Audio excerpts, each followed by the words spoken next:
Diasco Foot, le miroir du football de la diaspora congolaise.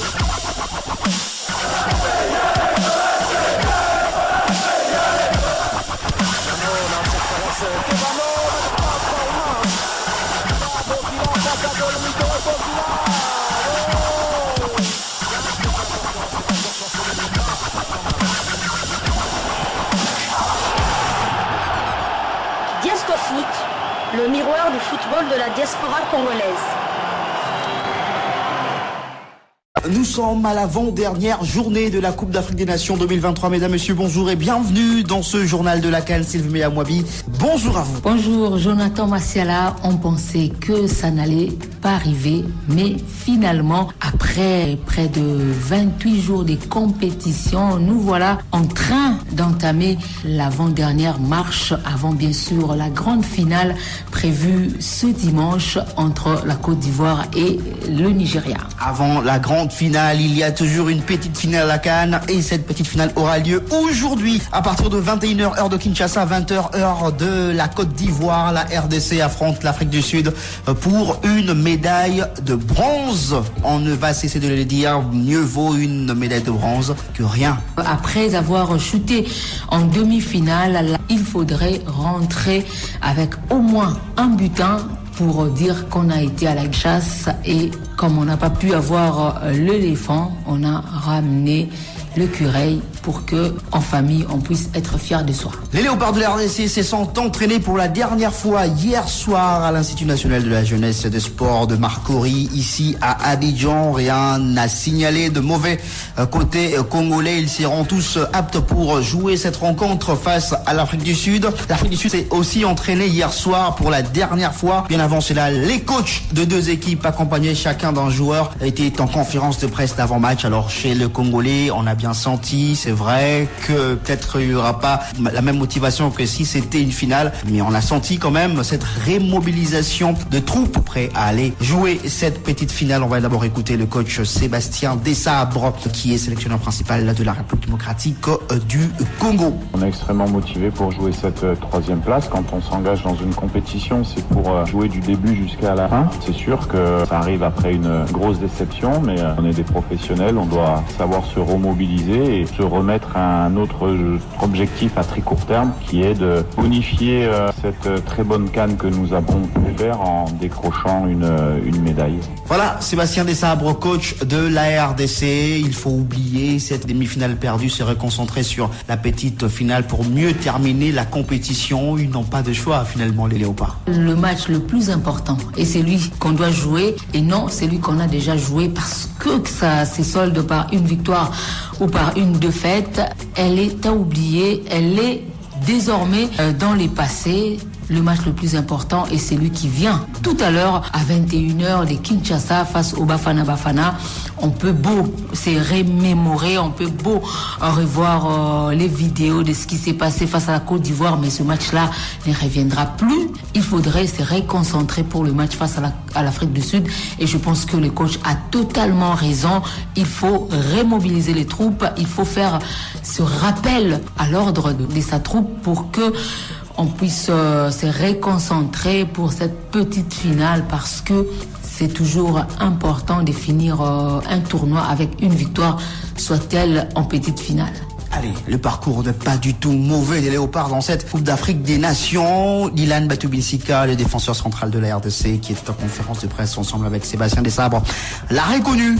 On va l'écouter. Oui, il y a quand même une petite déception puisqu'il voulait bien aller jouer la finale, mais la petite finale ne sera donc pas un mauvais résultat, surtout s'il y a une médaille au bout. On écoute Dylan Batubinsika. Il faut être fier de ce qu'on a fait jusqu'à présent. On sait qu'on a fait un très bon parcours. Après, on a tous voulu aller au bout, comme le coach l'a dit. On sait très bien que cette troisième place, elle est importante. Avoir cette médaille, ça serait une récompense pour le chemin qu'on a parcouru dans cette CAN. Et c'est pour ça qu'on est tous mobilisés pour donner le meilleur de nous-mêmes et bien terminer ce qu'on a pu entreprendre durant toute la compétition.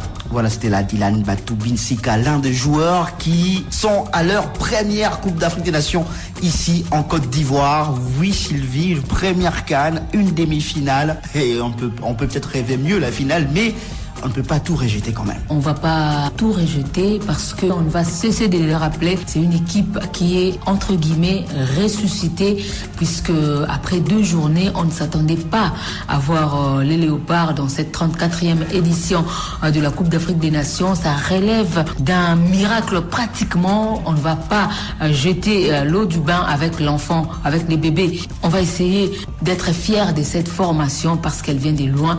Et surtout, si elle arrivait à glaner cette médaille de bronze, mais même si ce ne sera pas le cas, en tout cas, moi je pense que Jonathan Masiala, il n'y a pas à blâmer cette équipe, cette génération.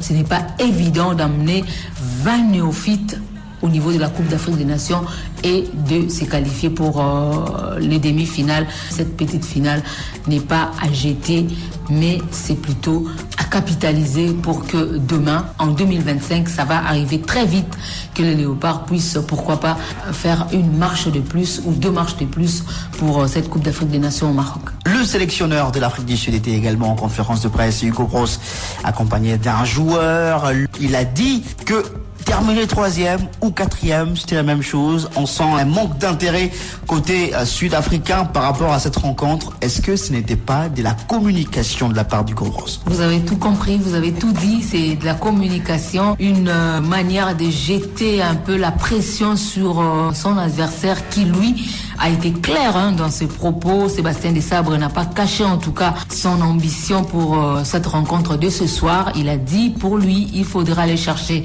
cette médaille de bronze. À l'opposé, son vis-à-vis dit que terminer 3e ou 4e valait la même chose, mais je pense pas, puisque déjà ça vaut une médaille et ensuite sur le plan des récompenses financières, c'est un cran au-dessus. On peut s'attendre à un match compliqué pour les Léopards de la RDC, oui, puisque l'Afrique du Sud a montré de très bonnes choses au cours de cette Coupe d'Afrique des Nations, et surtout quand on regarde les confrontations directes entre les 2 équipes, la RDC reste sur une défaite face à l'Afrique du Sud en amical. Rencontre amicale perdue par les Léopards, 1-0, mais après ça reste un match de compétition. La motivation est tout autre.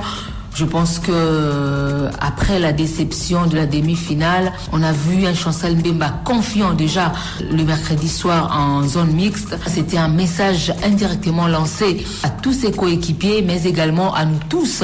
Mais je pense que pour ce soir, ça va être une équipe aussi concurrente que celle qui a joué, que ce soit face à la Zambie, face au Maroc ou encore face à l'Égypte. Outre les conférences de presse des 2 coachs, il y avait également la conférence de presse du président de la Confédération africaine de football, Patrice Motsepe, le Sud-Africain, accompagné du Congolais, Afrique du Sud, Congo déjà, le Congolais Véran Mosengo. Une question qui lui a été posée puisque ça faisait polémique, la non-diffusion des messages des Congolais concernant les atrocités à l'est de la RDC. Geneviève Mbouambaya pour Trop Congo FM avait posé la question au président de la Confédération africaine de football. Il a essayé de répondre vaguement, un tout petit peu.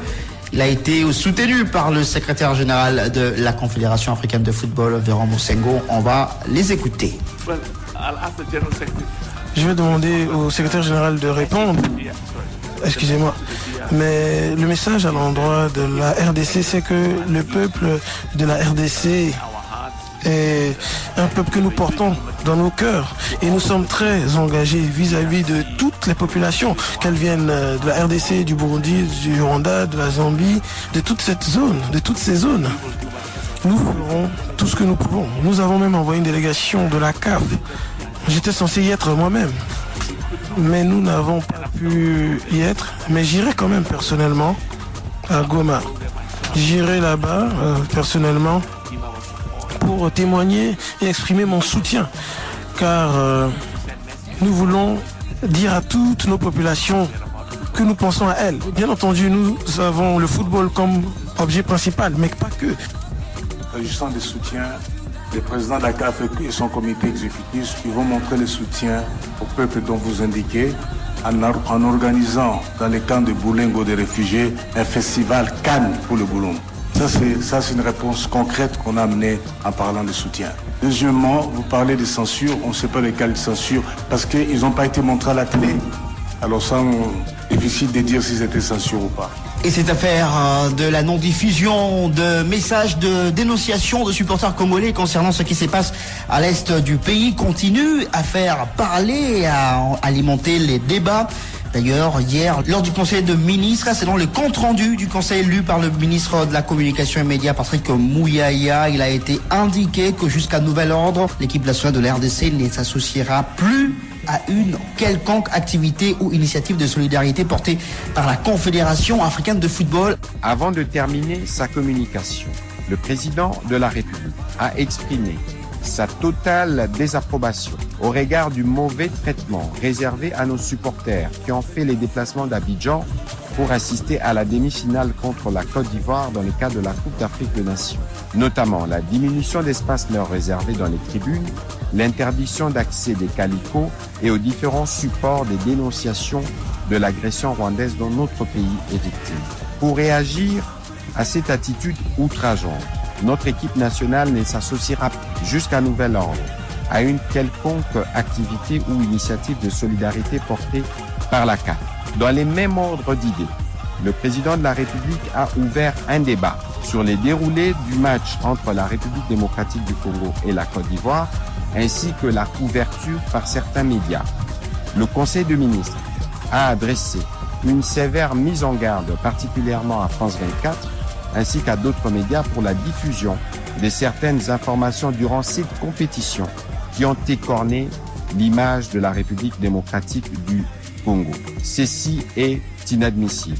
Alors là, il faudra peut-être qu'on soit clair, on parle d'initiative de solidarité, mais cela ne concerne pas des compétitions officielles, notamment cette rencontre entre la RDC et l'Afrique du Sud. Je pense que si ça concernait la rencontre RDC-Afrique du Sud, ça allait être une décision pas bien réfléchie, puisque ça serait toujours la RDC la grande perdante, puisque la Confédération africaine de football allait juste constater le refus et infliger une sanction à la RDC immédiate, d'abord avec la perte de la rencontre par forfait et ensuite au moins 2 ans de suspension à toute compétition organisée, que ce soit par la Confédération africaine de football ou encore par la Fédération internationale de football association. C'est par ici qu'on va mettre un terme à ces journaux de la CAN. Merci de l'avoir suivi. Restez branchés sur la toujours radio des sportifs autant.